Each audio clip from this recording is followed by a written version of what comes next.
नमस्कार, आप देख रहे हो देखो एनसीआर। फरीदाबाद जिला उपायुक्त विक्रम सिंह ने आज ओल्ड फरीदाबाद और एनएचपीसी अंडरपास का निरीक्षण किया और तैयारियों का जायजा लिया। इस मौके पर उनके साथ एफएमडीए, नगर निगम और एनएच के अधिकारियों की टीम भी मौजूद रही। इस मौके पर डीसी विक्रम सिंह ने कहा कि इस बार हमारी पूरी कोशिश रहेगी कि अंडरपास के साथ साथ शहर में कहीं भी जल भराव ना हो। हम इसकी पूरी तैयारी कर रहे हैं और लोगों को इस बार राहत ज़रूर मिलेगी। निरीक्षण करने निकले हैं सड़कों पर। बिल्कुल ही जी, जो हमारे नाले हैं या फिर जो हमारे डिस्पोजल्स हैं उनका निरीक्षण करने निकले। साथ ही जो हमारे अंडरपासेस हैं वहाँ पे पानी भरने की समस्या आती है तो उसका भी निवारण करने के लिए देख रहे हैं। और अब की बार अवश्य ही इनका जो सोल्यूशन है काफ़ी ठीक रहेगा पिछले जो साल थे उनके कंपेरिजन में। किन किन पॉइंट्स का दौरा किया है, क्या क्या खास बातें देखी? आज हमने अंडरपासेस देखे हैं, तो इनमें क्योंकि जल भराव की समस्या रहती थी तो यहाँ पे कुछ परमानेंट से इश्यूज़ थे रेलवेज़ के साथ में। जैसे कि हम देखेंगे यहाँ पे परमिशंस का हमें इश्यूज़ थे। तो अभी डीआरएम साहब से हमने बात करी है तो एक परमिशन हमें चाहिए थी एक लाइन डालने की और साथ ही एक ट्रांसफार्मर की। तो वो परमिशन हमें लगभग मिल जाएगी। लाइन की तो हमें मिलेगी, ये ट्रांसफार्मर की लोकेशन फाइनल होनी है। तो इससे काफ़ी ज़्यादा रिलीफ मिलेगा ये ओल्ड जो अंडरपास है हमारा इसमें जल भराव का।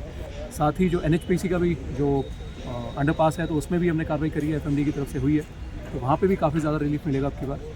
इसके अलावा जितने हमारे नाले थे या जो हमारे डिस्पोजल थे उनको भी चुस्त दुरुस्त करा गया है। जितनी भी अगर उनमें गंद थी या फिर ब्लॉकेज थी वो सारी साफ़ करी गई है। और डिस्पोजल पे जो मोटर्स हमारी थी, अगर कोई अंडर रिपेयर थी या जो उनकी कैपेसिटी एनहांस करने की बात थी तो वो भी हमने करवाई है। साथ ही मैं एक चीज़ और बताना चाहूँगा कि लोगों से आग्रह ये रहेगा कि जो भी नाले हमारे हैं या ड्रेन्स हैं या जो भी नालियाँ हैं हमारी, उनमें कृपया करके कूड़ा ना डालें, उनसे साइड में रखें। और जो डेजिग्नेटेड प्लेसेस हैं तो वहाँ पे कृपया करके डालें, क्योंकि हम देखते हैं कि जो नाले होते हैं वो कूड़े से या फिर बाकी जो गंद होती है या गाद होती है कई लोग डाल देते हैं वहाँ पे, तो उससे भी चौक हो जाते हैं। तो अभी हम देखेंगे तो जो डिस्पोजल हम सारे साफ़ कर रहे हैं तो यहाँ पे इतनी गंद यहाँ से डिस्पोजल से हमने निकाली है। तो बाकी भी नाले अगर आप देखेंगे शहर में जितनी भी सफाई चल रही है तो काफ़ी बढ़िया तरीके से चल रही है। और जो नाले काफ़ी वर्षों से भी चौक थे तो वो भी अब की बार हमने खुलवाए हैं। शहर में सालों से जो अवैध निर्माण था जिसकी वजह से नाले बनते हैं उनको हटाने का बड़ा काम हुआ। बिल्कुल ही जी, जैसे कि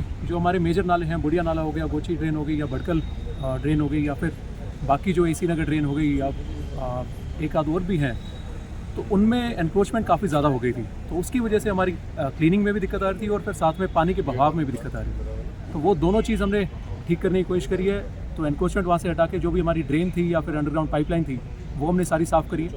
तो उससे जो बारिश आएगी अब इस महीने से या अगले महीने से शुरू होती है मानसून सीजन, तो उसमें काफ़ी ज़्यादा रिलीफ हमें देखने को मिलेगा। तो शहर के लोगों को क्या विश्वास दिलाना चाहेंगे? इसमें सभी डिपार्टमेंट्स लगे हुए हैं, चाहे वो नगर निगम हो, चाहे एफएमडीए हो, चाहे एनएच हो। एनएच में भी कई इश्यूज़ थे तो वो भी चेयरमैन एनएचए साहब से बात करके हमने रिजॉल्व करवाए हैं। या रेलवे से कोई इश्यूज़ थे वो भी डीआरएम साहब से बात करके हमने रिजॉल्व करवाए हैं। तो अब की बार आशा यही है कि जल भराव काफ़ी कम रहेगा और हमारी कोशिश है कि बिल्कुल भी ना हो। परंतु बारिश अगर तेज़ आ जाती है तो कुछ देर के लिए पानी कई जगह इकट्ठा होता है तो वो जल्दी से जल्दी हम निकालेंगे। और साथ ही सारे डिपार्टमेंट लगे हुए हैं। लोगों से आखिरी में आग्रह फिर से मेरा यही है कि कृपया करके नालों को और हमारे जो ड्रेन्स हैं तो उनको कृपया करके साफ रखें। Thank you.